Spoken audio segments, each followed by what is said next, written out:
नमस्कार दोस्तों, welcome to global affair. ना आप लोगों ने सुबह से ये न्यूज़ देखी होगी कि चाइना में एक मैसिव अर्थक्वेक आया है। टोटल 116 से ऊपर लोग कंफर्म मर चुके हैं। 400 से लेकर 600 के आसपास लोग बुरी तरह से इंजर्ड है। और अभी देखिए, डेथ की संख्या या इंजर्ड की संख्या ये अभी बढ़ सकती है।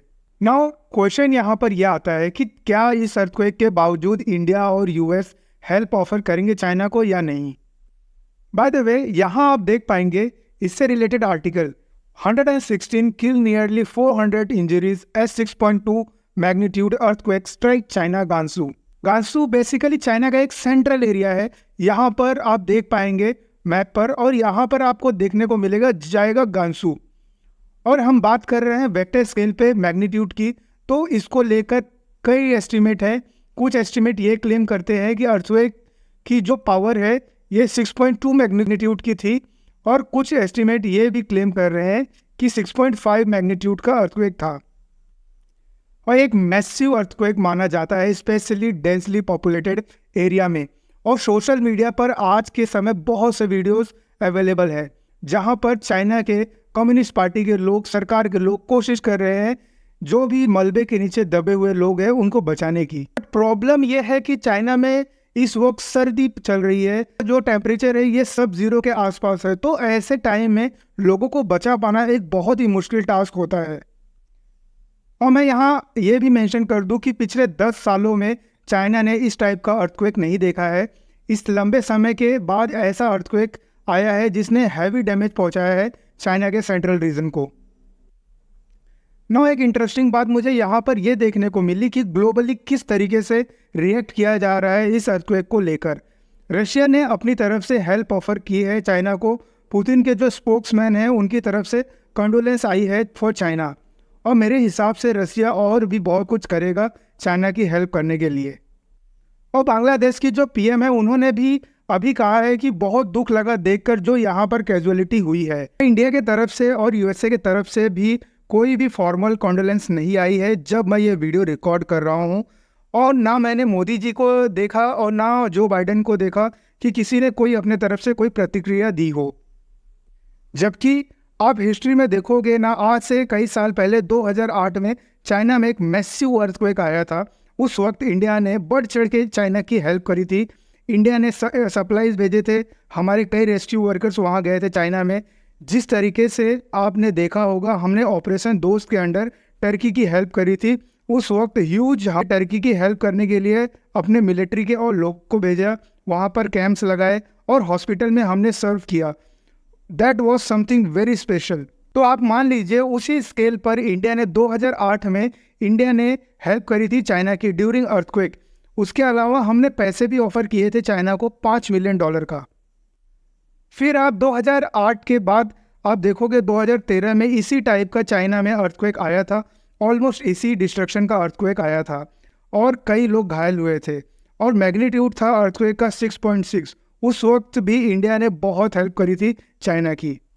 और मुझे अच्छे से याद है कि चाइना ने ओपनली इंडिया को थैंक किया था उस वक्त, और कहा था कि ये बहुत ही अच्छे नेबर का एग्जाम्पल दिया था, और बोला था कि ये जो ज़्यादा अप्रिशिएट करते हैं इंडिया की हेल्प को। उस वक्त आप कह लीजिए लग रहा था कि इंडिया चाइना के रिलेशन काफ़ी अच्छे हैं, बट ऑब्वियसली बाद में चाइना ने काफ़ी एग्रेशन करना चालू कर दिया। बेसिकली चाइना एक प्रूव कर चुका है कि चाइना की आप जितनी भी हेल्प कर लो 2008 में 2013 में, इनको जहाँ पर दिखेगा कि इंडिया एक कंपटीशन बन सकता है मैन्युफैक्चरिंग के फील्ड में, टेक्नोलॉजी के फील्ड में और मिलिट्री के फील्ड में, तो वो इंडिया के अगेंस्ट एग्रेशन करना स्टार्ट कर देंगे। और इसीलिए मैं अभी देख रहा हूँ, नोटिस कर रहा हूँ, इसीलिए एक्चुअली मैंने वीडियो थोड़ी लेट बनाया हूँ। मैं देख रहा था कि इंडिया का क्या रिएक्शन देता है इस अर्थक्वेक को लेकर, बट अभी तक इंडिया का जो रिएक्शन है काफ़ी कोल्ड है। इवेंचुअली मुझे यहाँ पर ऐड करना पड़ेगा, जो ताइवान की जो प्रेसिडेंट है, इन्होंने अपनी तरफ से ऑफ़र किया है चाइना को कि आपको कुछ हेल्प चाहिए, आपको कुछ सप्लाईज चाहिए, एड चाहिए, तो हम अपनी तरफ से ऑफ़र करने को तैयार हैं। और नाउ मैं पर्सनली सरप्राइज़ नहीं होऊंगा अगर बाद में इंडिया के तरफ से एक ऐसा ऑफ़र आए कि हम भी हेल्प करने को तैयार है, क्योंकि ये एक ह्यूमैनिटेरियन इशू हो जाता है। नाउ इस पर्टिकुलर केस में मैं आपका ओपिनियन जानना चाहूँगा, आपके हिसाब से क्या इंडिया को चाइना की हेल्प करनी चाहिए ड्यूरिंग दिस अर्थक्वेक, या फिर आप मानते हैं नहीं, रिलेशन दोनों कंट्री के बहुत ख़राब हो चुके हैं, अब हेल्प ऑफर करने का कुछ पॉइंट नहीं बनता है? इसके बारे में लिखिएगा कमेंट बॉक्स में, मैं आपका ओपिनियन जानना चाहूँगा। उसके अलावा देखिए, हम बात करें इन जनरल अर्थक्वेक के बारे में। अर्थक्वेक की वजह से पूरी दुनिया में बहुत सी मौतें हुए हैं। ऑन एवरेज हम देखें तो आज भी हमें माना जाता है 15 से लेके 25,000 डेथ होती है हर साल बिकॉज ऑफ अर्थक्वेक। ऑफकोर्स हम बहुत सारा जो पीछे का डाटा है उसको भी काउंट कर रहे हैं। चाइना देखिए बहुत ही बड़ा विक्टिम रहा है अर्थक्वेक का। आप देखोगे दुनिया में सबसे ज़्यादा डेडली अर्थक्वेक आए हैं ना, उसमें ज़्यादातर चाइना में आए हुए हैं। और अभी तक हम हिस्ट्री का जो सबसे डेडलीस्ट अर्थक्वेक आया है वो अगर देखें तो वो चाइना के टैंगशंग रीजन में, जब ऑलमोस्ट 2.5 लाख लोग की मौत हुई थी उस वक्त। और अब तक का ह्यूमन हिस्ट्री का जो सबसे डेडलीस्ट अर्थक्वेक आया था वो आया था चाइना के टैंगशंग रीजन में, जब ऑलमोस्ट 2.5 लाख लोगों की मौत हुई थी। ये अर्थक्वेक आया था 1976 में। फिर ऑफकोर्स 2010 में हेती अर्थक्वेक आया था, वो भी बहुत ज़्यादा डिस्ट्रक्टिव था। और फिर उसके पहले आप देखोगे 1972 में नैनशैंग में चाइना में अर्थक्वेक आया था, 2 लाख लोग मर गए थे। और 1920 में भी चाइना में अर्थक्वेक आया था, वहाँ पर भी देखा गया कि 1.8 लाख लोग मारे गए थे। और मोस्ट रिसेंटली अगर आप देखोगे जो चाइना में डेडलीस्ट अर्थक्वेक आया था वो 2008 का था, जब चाइना के सिचुआन में अर्थक्वेक आया और ऑलमोस्ट 90,000 लोगों की मौत हुई थी। और मैं आपको एक ब्रीफ आइडिया दूँ बहुत ही हाई सेस्मिक जोन का। देखो इंडिया ये मैप आपको पता ही होगा, ये सेस्मिक जोन का मैप है। और ये जो रेड एरिया दिख रहा है गुजरात के आसपास का, और ऑलमोस्ट पूरा नॉर्थ ईस्ट का एरिया, बिहार का नॉर्थ साइड का एरिया, उसके अलावा उत्तराखंड, हिमाचल प्रदेश और जम्मू कश्मीर का थोड़ा सा पार्ट, और इवेंचुअली अंडमान निकोबार का जो पूरा एरिया है इसमें जोन 5 में आता है। यहाँ पर अर्थक्वेक आने की जो पॉसिबिलिटी है वो काफ़ी हाई रहती है।